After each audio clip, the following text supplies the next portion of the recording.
Welcome to another episode of Sports and Discourse with your host, Derek Stevenson. Big Blue Nation. Today we got to talk about Calipari and his system, right? And I was reading an article and a ESPN insider was kind of expressing, his critiques of John Calipari and how his system, in this person's words, basically causes him to misevaluate the players that come from Kentucky, right? And what this person was saying was a lot of times he misevaluates Calipari's players because the way they play in his system, it doesn't give them the best opportunity to utilize all of their skill set, right? And he particularly, he talked about SGA, Shai Gilgeous-Alexander, and how he kind of felt like if Shai would have got to, utilize all of his skill set at Kentucky, he probably would have been a higher draft pick, and maybe this person would have probably had a better idea and scope of how to evaluate Shai coming into the draft. But honestly, I feel like Calipari's system is kind of like a double-edged sword, right? Because there's some players where maybe they might not have got to shown every trick they had in the bag. Like you can look at some guys like Towns, Anthony Davis, maybe Terrence Jones. Some guys like that maybe were a little bit more versatile of a big man. Or even Bam, if you go back and look at, a lot of Bam's high school clips, he was handling the ball a lot. Same with Julius Randle. And you could look at him and go, well, he kind of held them back. He didn't really let them play their game. If you remember correctly, when they were talking about Karl Anthony Towns, they were comparing him to Kevin Durant actually at the time when he was coming out of high school. And of course, he's not Kevin Durant, right? But if you look at what he does in the NBA, you can sort of kind of see how he could have drew those comparisons in high school, because Karl Anthony Towns is a really outstanding jump shooter. And it's crazy to me because when he shoots, he jumps like this high off the ground. And it's just like all wrist. But he shoots really good. But at the time, when he played at Kentucky, Calipari made him go underneath the basket where he could dominate people underneath the basket, right? And then when he got to the NBA, he was allowed to space the floor a little bit more again. And he started, becoming a more balanced, overall, well-rounded player in the NBA. And a lot of, Cal's critics will be like, oh, well, he held him back and this and that. But, the flip side to that argument is he may have polished up some of their weaknesses in the middle of people saying or feeling like he held them back, right? Yes, I get it. The NBA is becoming almost a small ball league, right? You got a lot of teams that don't really have a true center. And the very limited amount of teams that have true centers, they have centers that play out in the floor. Like Embiid is a true center, but he plays away from the basket a lot. The two-time reigning MVP, Jokic, he's a true center, but he plays away from the basket a lot. Anthony Davis, Karl Anthony Towns, a lot of these guys, the true centers, even like DeMarcus Cousins when he was healthy, they usually shoot 2 to 3 threes a game. Shoot a lot of jump shots. A lot more than, the big men did in the 80s and 90s. even the early 2000s. Most of the NBA teams have somebody like Bam, right? Bam basically is a power forward skill set in a tweener, small forward to power forward body that primarily plays center. And that's kind of how the NBA is a lot. And a lot of the big men that Calipari recruits, he basically, in his system, he forces them to get underneath the basket, right? But I do think it's good for him, because I do think Towns became the number one pick because he showed that he could dominate underneath the basket, right? So all year he's dominating underneath the basket. But, everybody throughout the majority of his college year was saying that Jahlil Okafor was better than Towns. Then Towns starts dominating underneath the basket. Now he's got people kind of looking at it a little like, well, maybe Towns is kind of as good as this guy. They're not sure yet. Then when Towns goes to the NBA workouts, and now he's got the 3-point bag or the 3-point ball in his bag, and he's showing them that he can shoot 3-pointers in his workouts, now the scale is tipped. Because at first they were kind of even, because they're looking at him like, oh, they both dominating underneath the basket. They both pretty good defenders at the college level. But then Towns automatically goes up because he's got the 3 ball and he ends up being the number 1 pick. And it's obvious that he's better. So you could always look at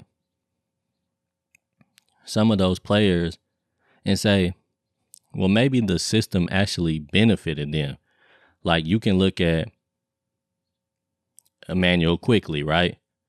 Immanuel Quickley, as far as just being a point guard, I think he was missing a little something to be a true point guard. Calipari took him off the ball and basically made him into a shooting guard, and then he went to the next level, the best player in the SEC. Then when he goes to the NBA, he's more valuable because now he can do a little bit of both, right? You can play him on the ball, you can play him off the ball.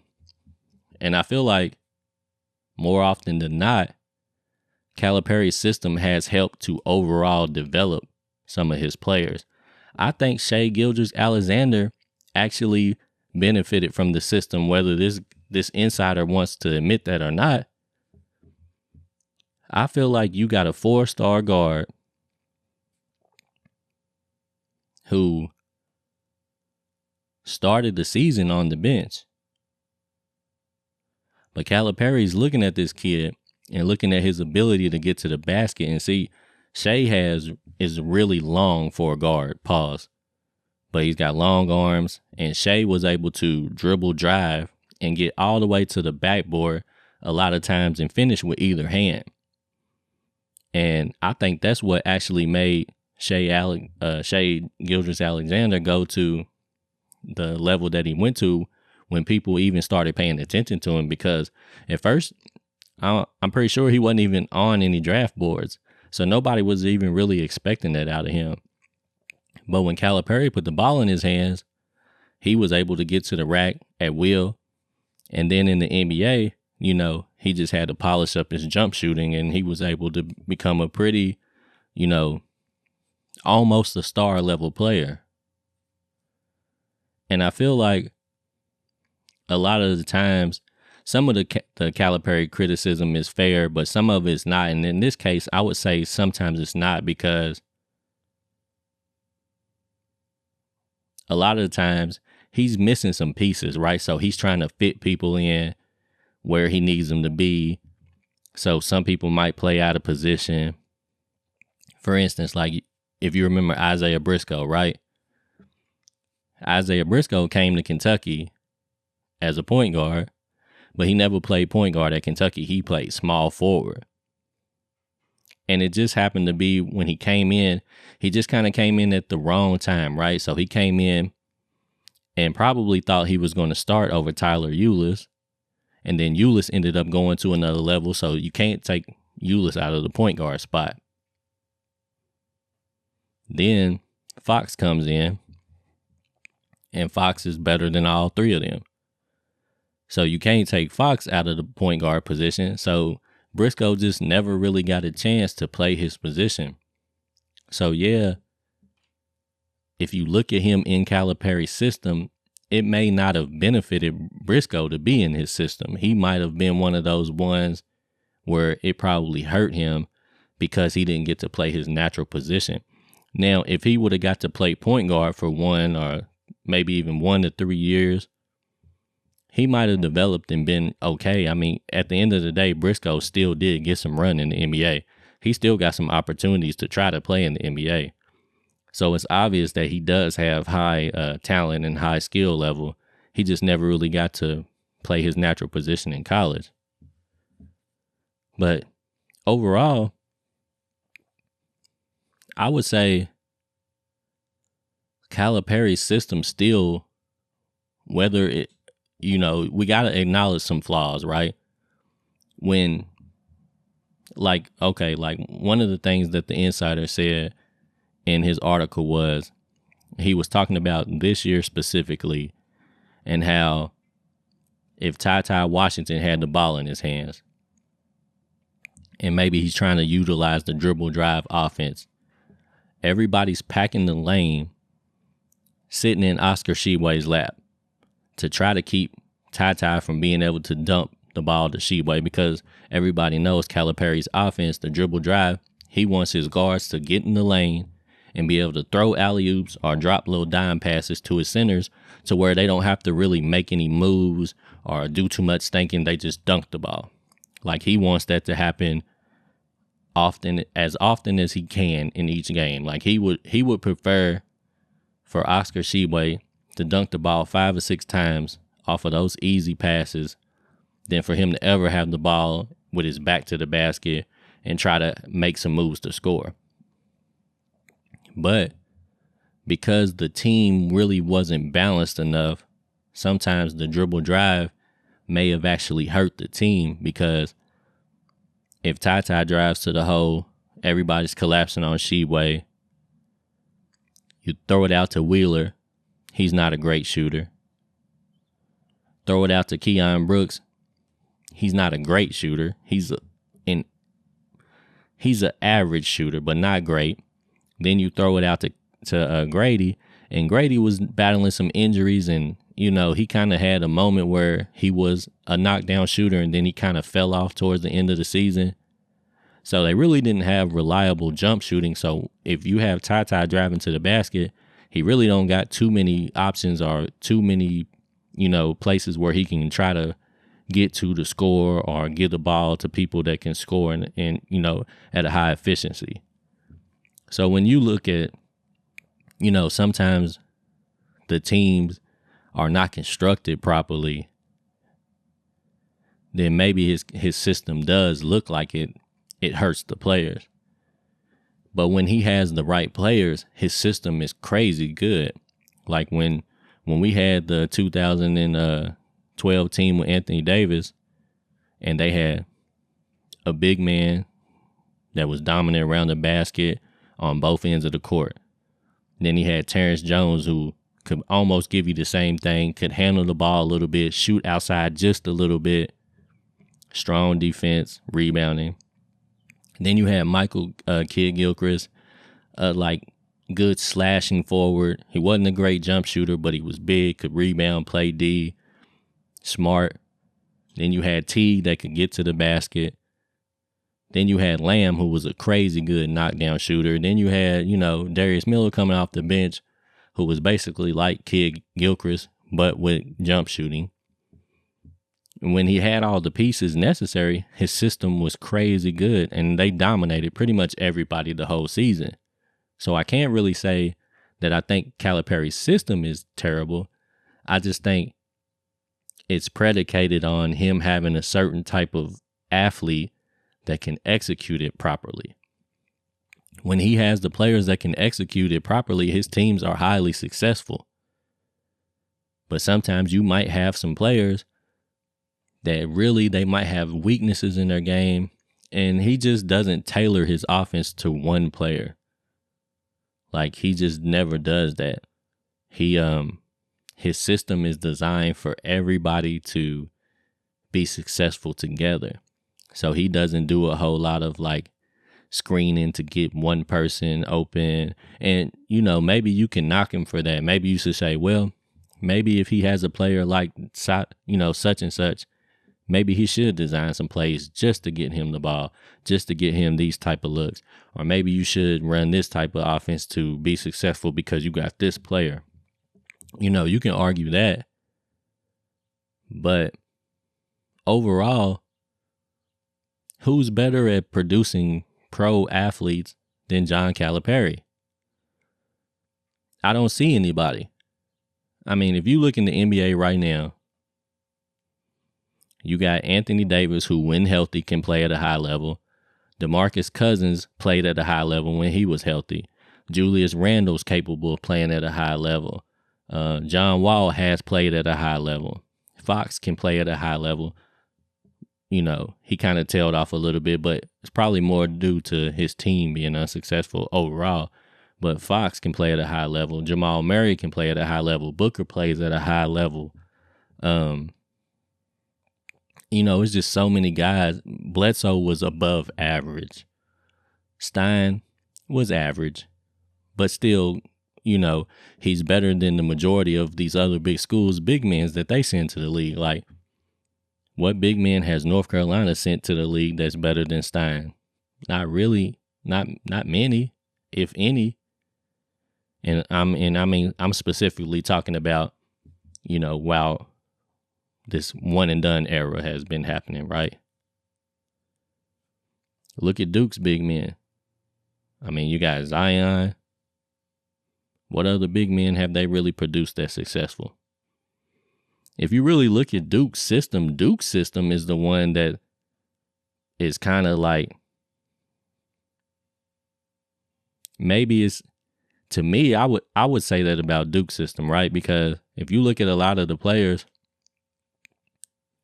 Coach K's had the same amount of talent as Coach Calipari, and realistically, all he has to show for it, as far as extreme level, is Kyrie Irving, Jason Tatum. Brandon Ingram is getting there, but realistically, he had such a slow start. I don't even know if I can credit Coach K to Brandon Ingram's success. He didn't jump out the gate and was able to play in the NBA at a high level. He struggled for some years. So realistically, most of Coach K's guys are underachievers, if you ask me. So even still, if I was going to send my son to play in one of their systems, I'd probably still choose Calipari for my son to play at, because look at Roy Williams at North Carolina. He's not really producing really, really successful pros. He's put a couple of guys in the league that have had some solid careers. Danny Green has a solid career. There's a couple other guys, the Cody White guard, he probably going to have an okay career. Cam Johnson with the Suns going to probably have an okay career, but none of them are really rising to a top elite level in the pros. Duke's got a few guys. Calipari still has the majority of the players that he sends especially in the first round. They do ended up most of the time usually being at least above average. He definitely got some flops in there, and everybody can say that, but overall, I really wouldn't knock his system too much. And like I said, I think it's helped some guys. Like, I think his system helped PJ Washington. There's several guys that I can say his system might have actually been good for.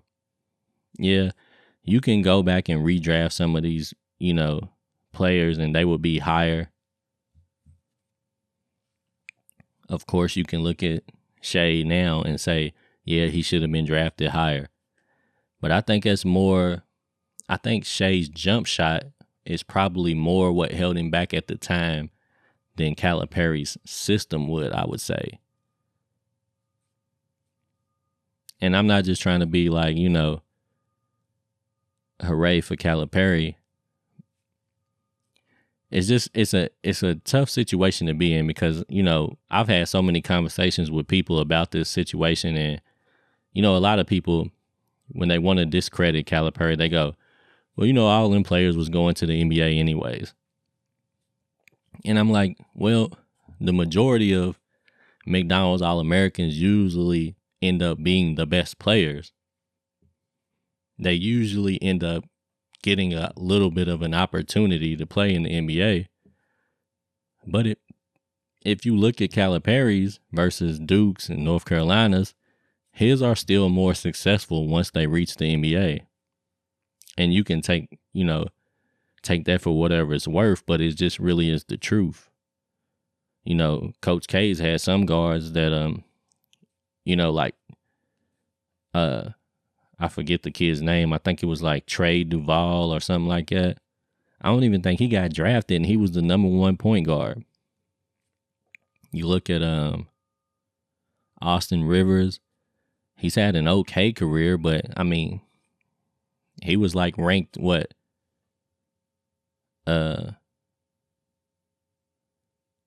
Like right after Anthony Davis, or maybe even some people had him ranked above Anthony Davis. I can't remember exactly in the high school recruiting, but he had a pretty underwhelming career.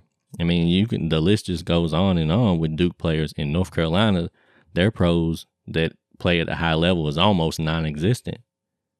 I mean, if I got to go to like Danny Green to even really like somebody that really even stands out, and Danny Green really ain't have a really good career. He's just been a super solid role player.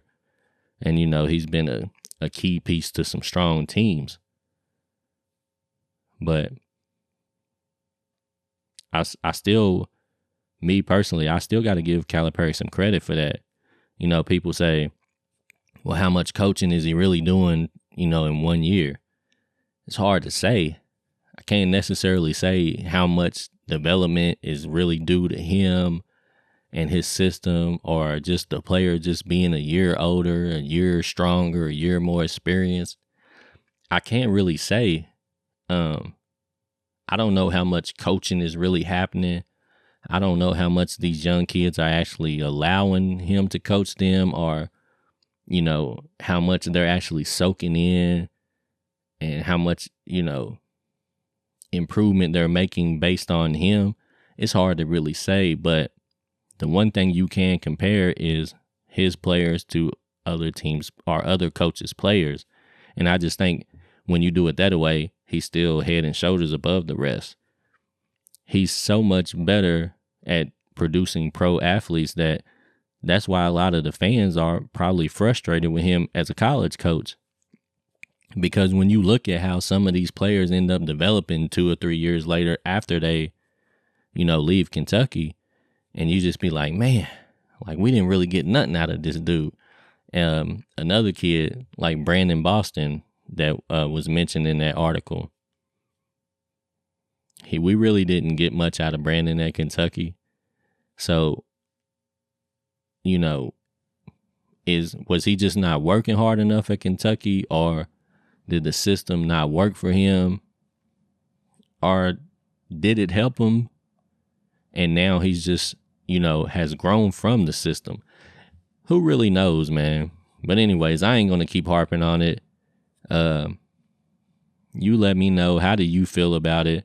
Do you think Calipari's system is good for the kids, or do you think it holds them back? Let me know. Like I said, man, it can go either way. And me personally, I'm still on the side of Calipari's system has been good for a lot of these players. And my son I would definitely want him to go and play for Calipari. But anyways, you let me know, and we'll get back at it again next time. Sports and Discourse with Derek Stevenson.